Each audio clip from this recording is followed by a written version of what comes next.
আমি যে রান্নাটা এখন করছি বা রেসিপিটা আমি যে দেখাচ্ছি, এটাতে আমি কিন্তু কোনো তেল মশলা কিছু ব্যবহার করব না। নুন, হলুদ আর একটু টমেটো পেস্ট আর ধনিয়া পাতা ছাড়া। তো আমি প্রথমে কড়াইতে একটা কাঁচা লঙ্কা দিয়ে দিলাম। দিয়ে দেওয়ার পর আমার এখানে টমেটো পেস্ট করা আছে, তো সেইটা দিয়ে দেব। দিয়ে দেওয়ার পর ভালো করে আমি টমেটোটা আর কাঁচা লঙ্কাটাকে নাড়ব। নেড়ে এবারে আমি যাতে না নিচে টমেটো পেস্টটা ধরে নেয়, আমি সেই জন্য ভালো করে নাড়তে থাকবো টমেটো পেস্টটা।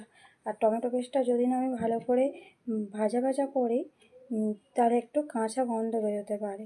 তো সেই জন্য আমি ভালো করে নেড়ে দিলাম। দিয়ে একটু তার উপর একটু অল্প করে নুন দিয়ে দেব আর একটু সামান্য পরিমাণে হলুদ দেব। হলুদ দিয়ে ভালো করে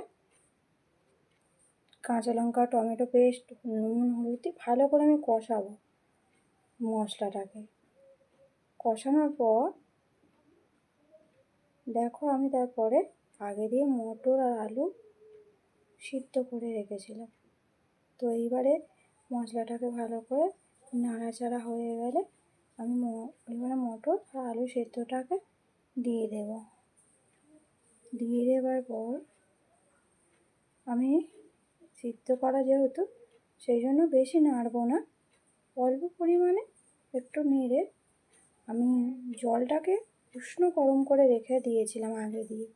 সেই উষ্ণ গরম জলটাকে আমি এর মধ্যে দিয়ে দেব। দিয়ে কিছুক্ষণ পর ভালো করে ফুটবে, তারপরে কিন্তু নামিয়ে নিলে হয়ে যাবে। আর আমি কিন্তু এই মটরটা আর আমি পেস্ট করা টমেটোটা দিয়েছি বলে একটা কিন্তু আমি তেল দিইনি বা অন্যান্য কোনো মশলা ব্যবহার করিনি, তার জন্য কিন্তু যে একদম সাদা হয়ে থাকবে তা না। এটার মধ্যে কিন্তু একটা লাল কালার ভাব চলেই আসবে, যেহেতু আমি টমেটো পেস্ট করাটা দিয়েছি না, তার জন্য বা একটা লাল কালার চলেই আসছে। তো খেতে বা দেখতে তেমন একটা যে খারাপ হবে তা নয়। যারা তেল মশলা একদমই এড়িয়ে চলো বা একদমই চলে না, হয়তো ডাক্তার বারণ করেছে যে একদম তেল মশলা খাবে না, তাদের জন্য কিন্তু এটা কিন্তু পারফেক্ট।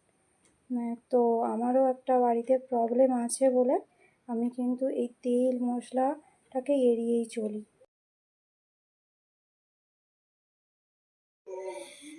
তো আমার তেল মশলা ছাড়া ঘুগনি রেডি। আপনারা বাড়িতে বানিয়ে খেয়ে দেখবেন কেমন লাগে।